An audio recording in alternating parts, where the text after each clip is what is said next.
What do we owe the stranger on the road? Not safety, perhaps. Not shelter.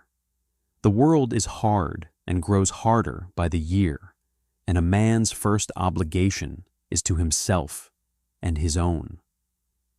This is the law of the frontier. This is what people tell themselves when they pass by something that needs answering. But there is another law, older and quieter, that lives in the chest of certain men. A law that asks not whether you can afford the cost of compassion, but whether you can afford the cost of turning away. Most people go their whole lives without ever truly testing which law they believe in. They pass their days in the comfortable fiction that the choice will never come to them. But the road has a way of making such choices material. The road has a way of asking the question when you are alone, when the consequences are real, when the answer you give will cost you something true. This is the story of Amos Kincaid, a man who knew the roads of Dakota Territory like other men knew the palms of their own hands. 50 years old, with shoulders that had narrowed some with age but not weakened, he drove the stage between Fort Yates and Standing Rock, a route of 130 miles that he had traveled twice weekly for 14 years. He was a man of routine and discretion, the kind of driver that passengers barely noticed unless there was trouble. His wide-brimmed hat was dusty tan, weathered to the color of old bone. His face was deeply lined from years of sun, with a square jaw and a thick brown mustache going gray at the corners. His eyes were the blue-gray of winter ice, set deep beneath a pronounced brow.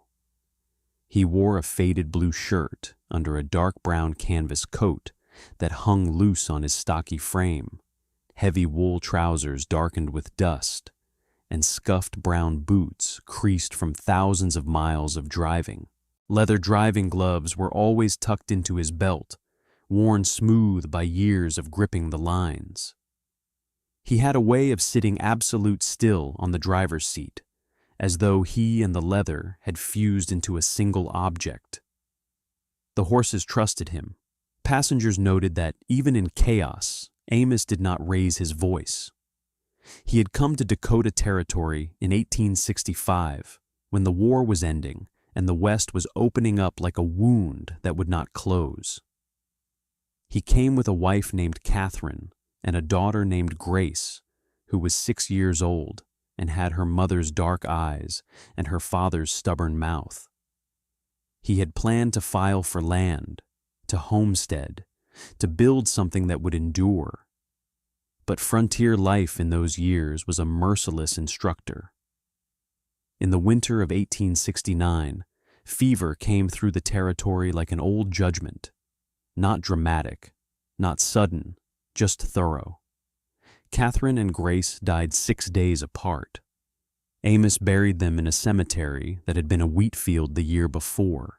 That spring, he took work as a stagecoach driver. It was work that kept him moving. It was work that meant he was never in the same place for long enough to notice what was absent.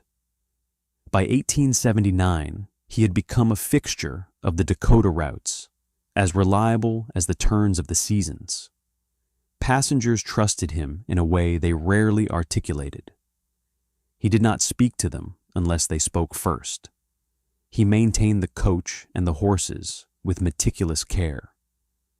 He knew the water sources, the shelter points, the places where the road turned dangerous in certain weather. He kept a journal where he noted which families had moved on, which stations had changed hands, which routes had become riskier.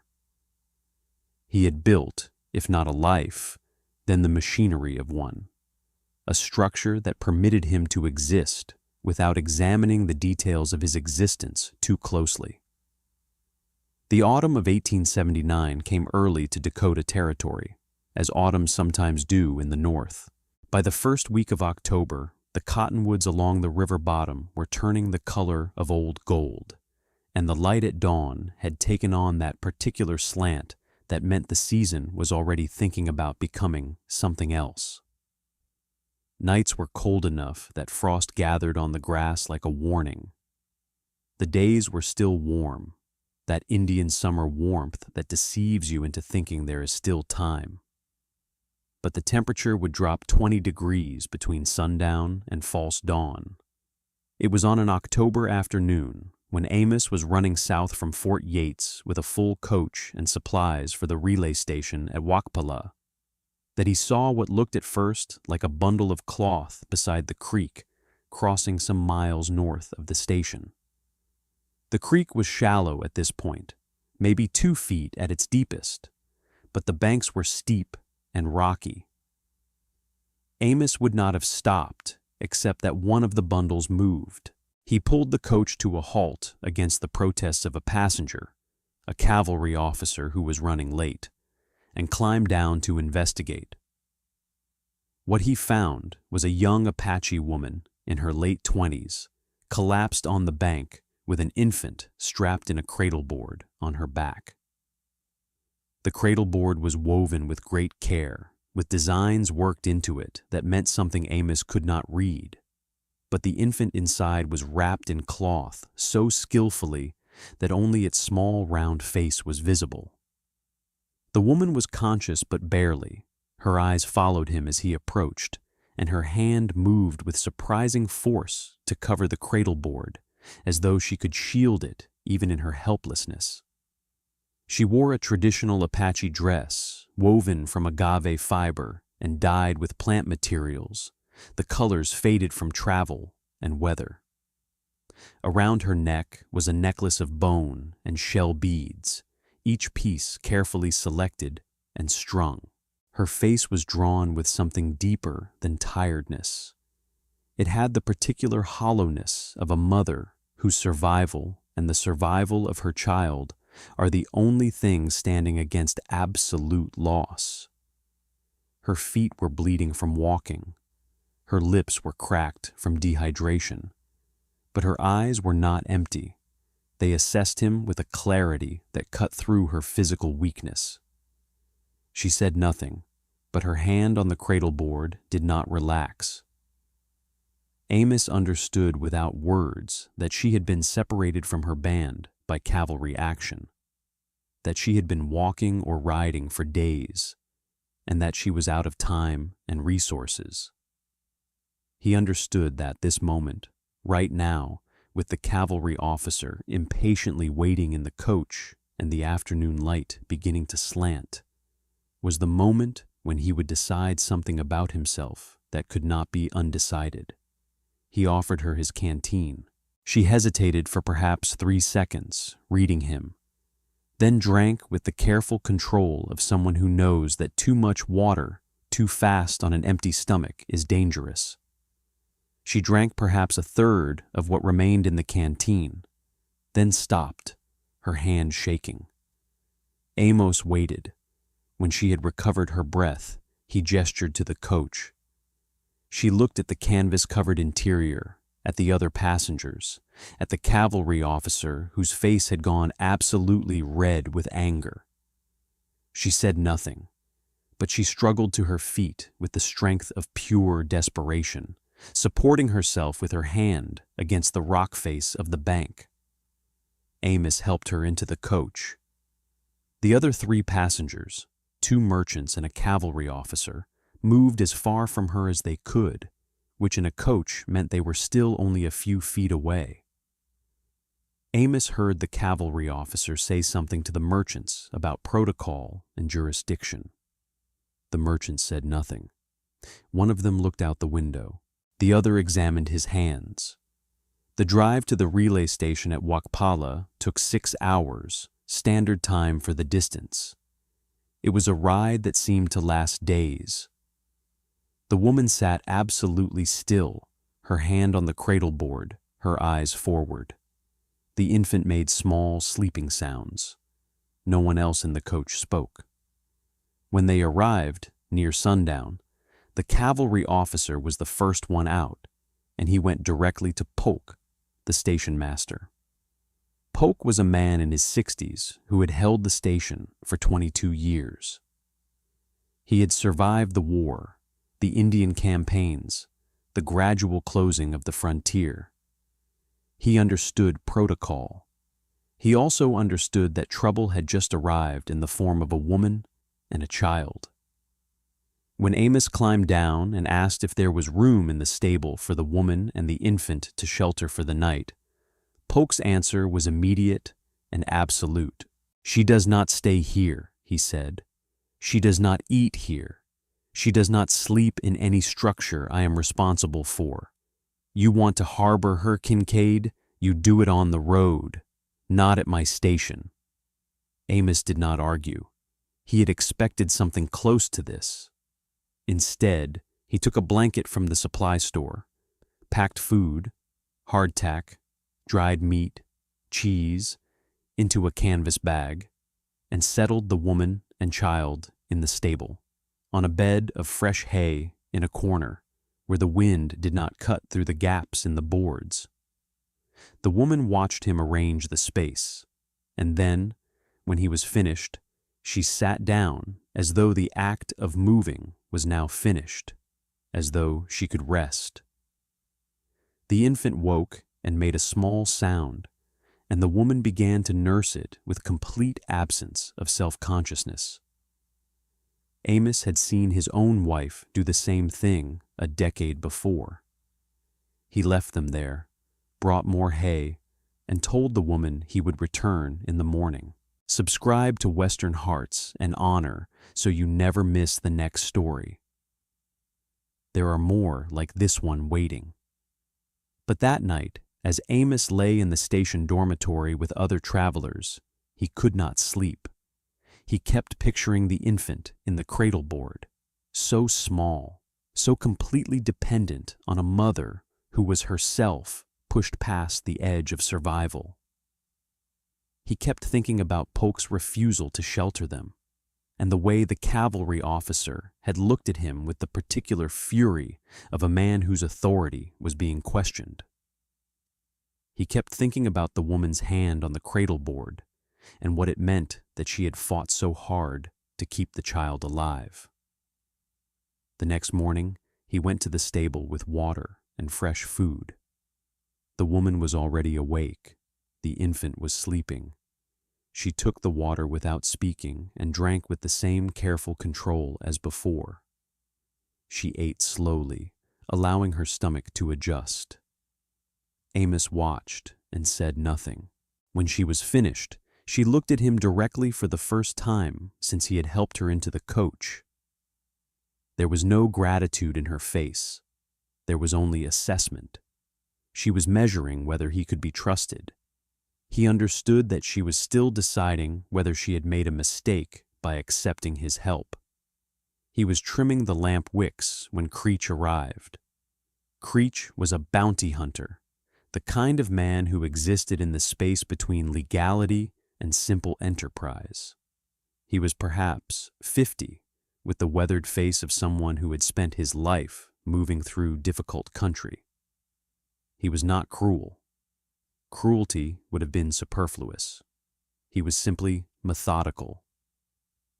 He understood that the government was paying bounties for displaced Apache, and he understood that this woman represented cash.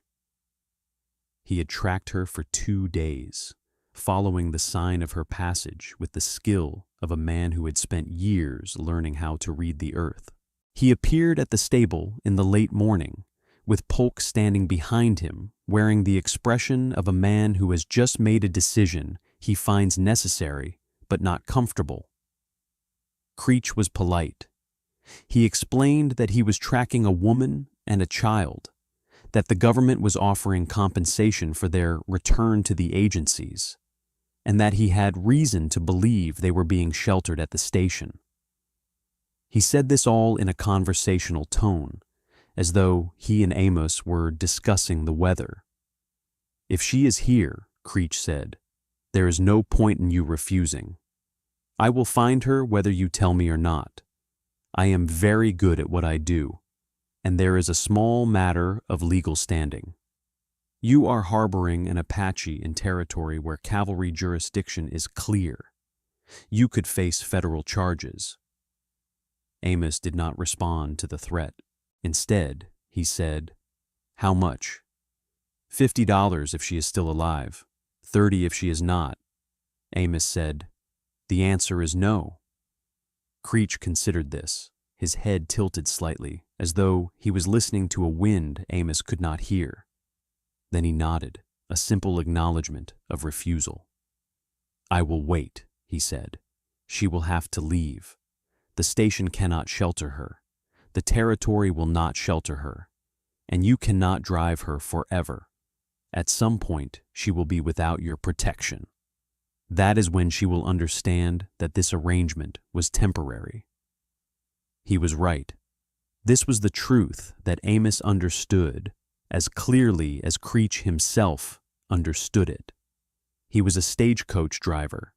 He ran a schedule. He had passengers who depended on his reliability. In 2 days, he had to drive north again. In 2 weeks, the winter would be settling in for real, and the roads would become impassable. The woman could not stay at the station. She could not travel on Amos's regular routes. The moment she was visible to the wider world, Creech would move. And Amos himself could not simply disappear with her. He had built a life of reliability. To abandon that life would be to abandon everything he had constructed since Catherine and Grace died. He said nothing to Creech, but that afternoon he carved a small horse out of a piece of wood he found near the stable. It was not a skilled carving. Amos had no gift for it. But the proportions were roughly correct, and the weight of it in his hand meant something. He left it in the cradle board, laying it against the sleeping infant. When the woman woke, she found it. She looked at it for a long time, then looked at Amos, then looked back at the horse. Something shifted in her face.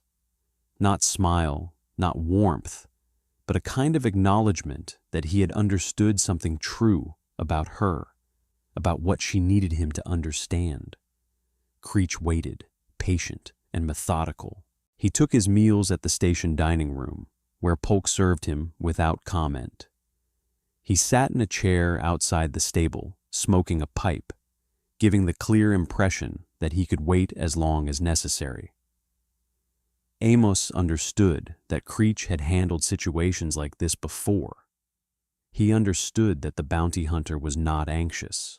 He was simply present, letting the logic of the situation work itself out. Amos sat with the woman and child through the afternoon of the second day. The infant made small sounds.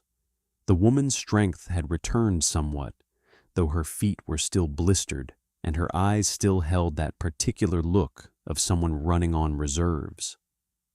Amos wanted to ask her name, wanted to know something about where she had come from, what tribe, what had happened to separate her from her band. But he did not ask. He understood that words were currency and that she would speak them only when necessary.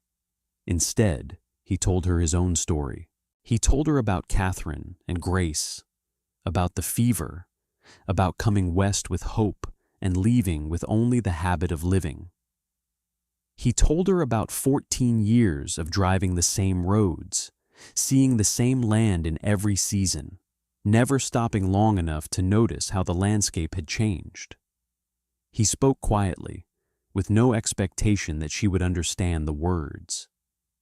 But she watched his face, and she listened to the tone and something in his voice, perhaps the frequency of grief, translated across the distance between them. That night, before dawn, Amos made his decision. He did not announce it. He simply came to the stable with the coach already prepared, the horses hitched, supplies loaded. The woman understood immediately. She gathered the cradle board, the carved horse, the small bundle of possessions she had been able to carry. Creech was sleeping in the station dormitory. Polk had gone to bed. The dawn was still 2 hours away. Amos drove north, off the established route, heading toward higher ground where the land became more broken and the roads more uncertain. Behind them, he knew, Creech would follow. But the woman had kept pointing north when she was coherent enough to communicate, pointing toward the high country, the broken terrain, the places where the tribe was likely moving. Amos understood that he was no longer driving a route or maintaining a schedule. He was making a choice, and the choice was final. The weather turned in the afternoon. The wind that had been a nuisance became a serious presence, bringing with it the first real bite of winter, the kind that promised snow.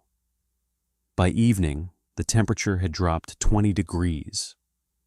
The sky was taking on that peculiar greenish gray that Amos had learned to read as the prelude to a blizzard. He pushed the horses as hard as they would go, but the snow came fast, thicker than he had expected, reducing visibility to perhaps 50 yards. He knew this terrain only vaguely. He had ridden through it perhaps twice in his years driving the routes. He knew there was a canyon a few miles ahead, one that provided some shelter and a possible source of water. He aimed for it, driving more by faith than by sight, the wind hitting the coach like something solid, pushing it sideways on the road. The woman sat absolutely still. The cradleboard clutched to her, and the infant was silent.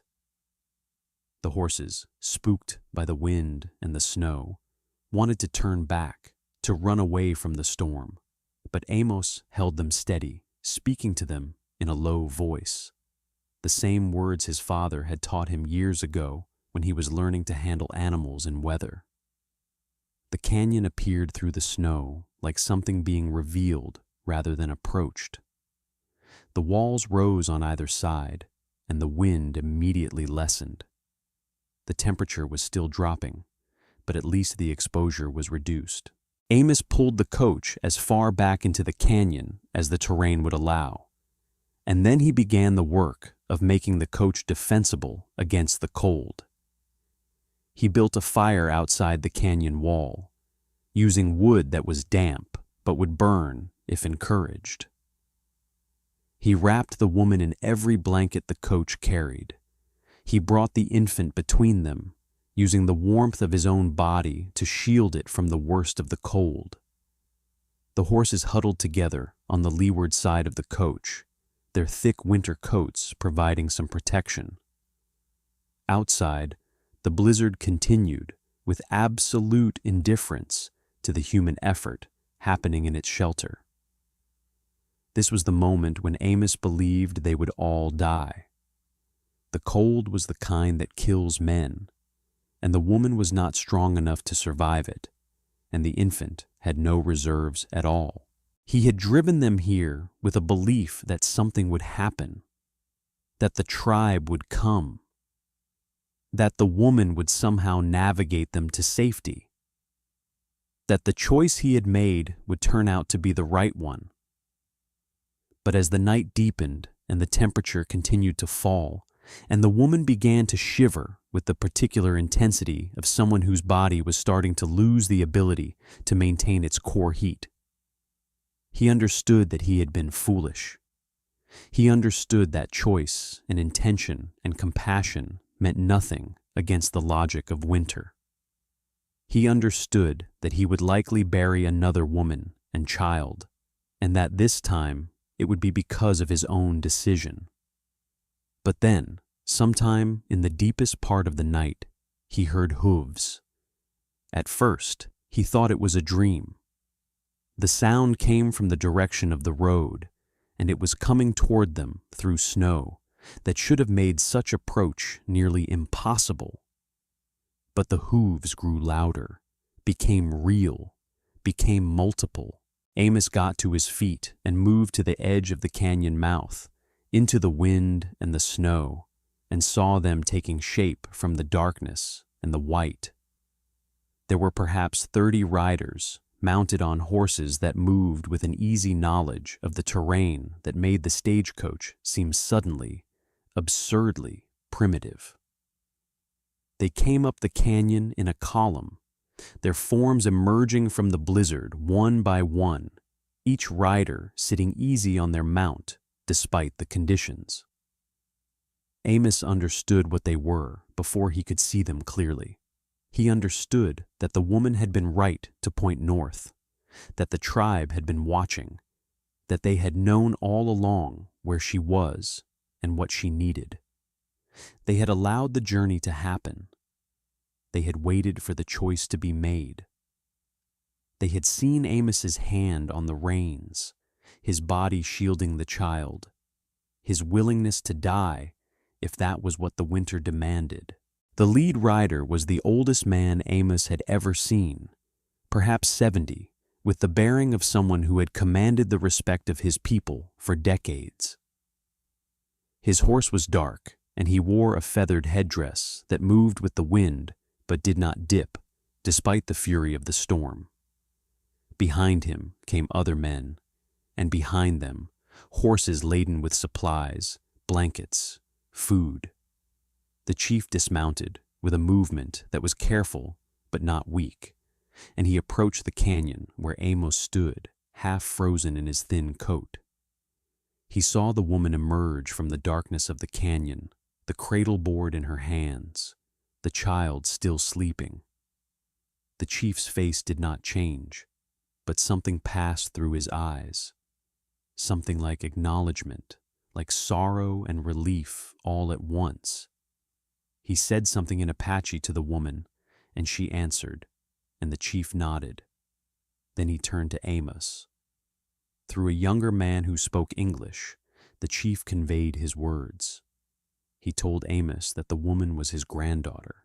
He told Amos that the cavalry had scattered the band in the canyons north of the San Juan River 3 days ago.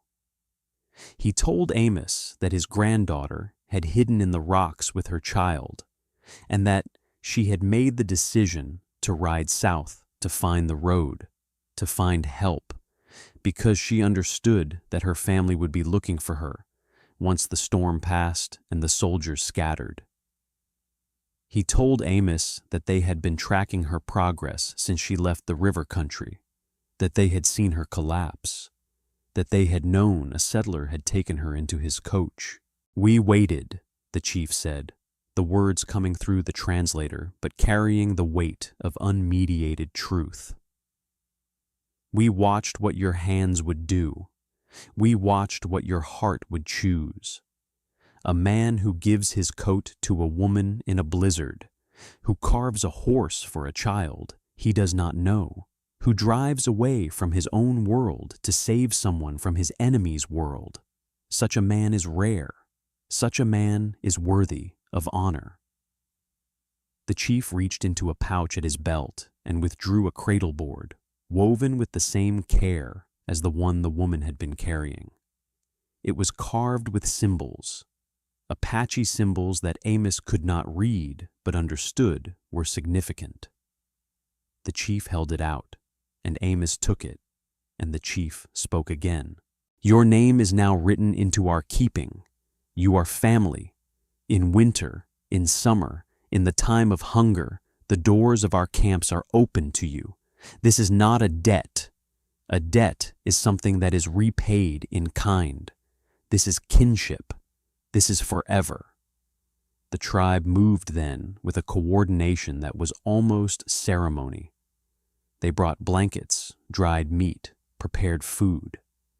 They brought medicine that the woman's condition required.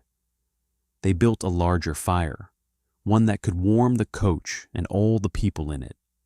The chief's younger son, a man maybe 30 years old with his father's eyes, sat with Amos for much of the remaining night, and through gestures and the few words of English the young man possessed, a conversation happened that had nothing to do with language. When dawn came, the blizzard had passed, moved on to terrorize the territories to the south. The sky was clear and impossibly blue, and the snow was bright enough to hurt the eyes. The tribe's full company was visible now, and Amos could see that there were women and children as well, packed into the party with supplies and weapons and the tools of survival. The woman's child had woken, and the child was looking at Amos with the clarity that children possess before they have learned prejudice. The chief told Amos that they could not travel together safely, that the presence of a white man with the Apache band would draw exactly the kind of cavalry attention that neither group needed. But he told Amos that the tribe knew a pass through the mountains that would take him back to the main road, and that they would escort him there with supplies and fresh horses. He told Amos that in the spring, when the high country could be traveled safely, Amos should ride north looking for them, and they would make camp together, and the kinship would be real in the way kinship requires. With the daily work of living together, with shared meals and shared danger and shared time, they rode together until midday, when the mountains opened into a pass that dropped back down to the road Amos knew.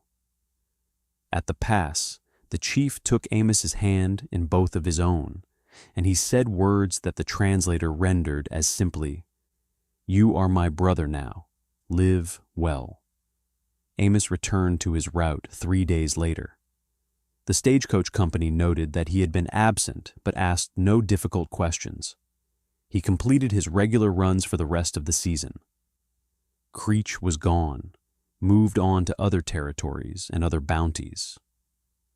Polk, the station master, said nothing about what had happened, but the way he nodded at Amos when Amos pulled up to the relay station suggested something had shifted in his calculation of who this quiet driver actually was. But Amos was different now in ways that the road did not immediately reveal. He was the same man. He maintained the coach. He ran the route. He spoke rarely and only when necessary. But something in his eyes had changed. The distance that had protected him from the world had become something else.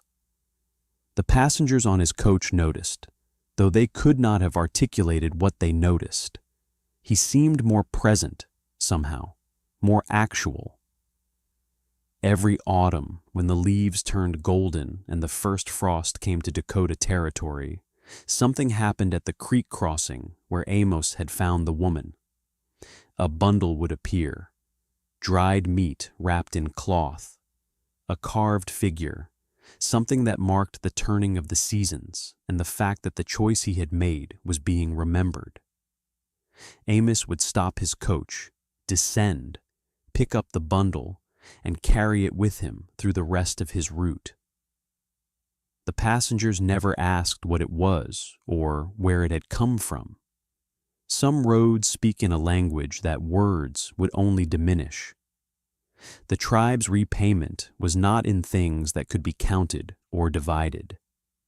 It was in the knowledge that somewhere in the broken country to the north, a family kept his name.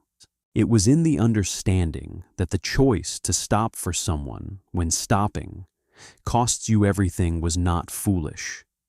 It was the only choice that mattered. It was in the sound of hooves coming through a blizzard, in the chief's hand holding his own, in the words that made him family. It was in every autumn after, in the small carved objects left at the creek crossing, in the certainty that he was not alone in the world the way he had been alone before. In the end, what separated men from the machines they built, stagecoaches, fences, settlements, was the willingness to stop. The willingness to say that some things mattered more than schedule, more than safety, more than the opinions of people who had learned to pass by. Amos drove that road for 7 more years, until age and injury forced him to set aside the reins. But every mile of those 7 years was lived differently than the miles before. He had tested which law he believed in, the law of the self or the law of the stranger on the road. And though the world had 1,000 ways of punishing such a choice, It also had one way of honoring it, and in the end, the honor was worth everything the choice had cost him. If this story stayed with you, leave your like, subscribe to Western Hearts and Honor, and tell us in the comments. Would you have made the same choice?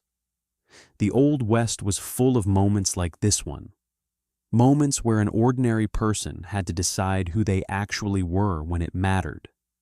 We'll be back with more of those stories, the ones the history books almost forgot to keep.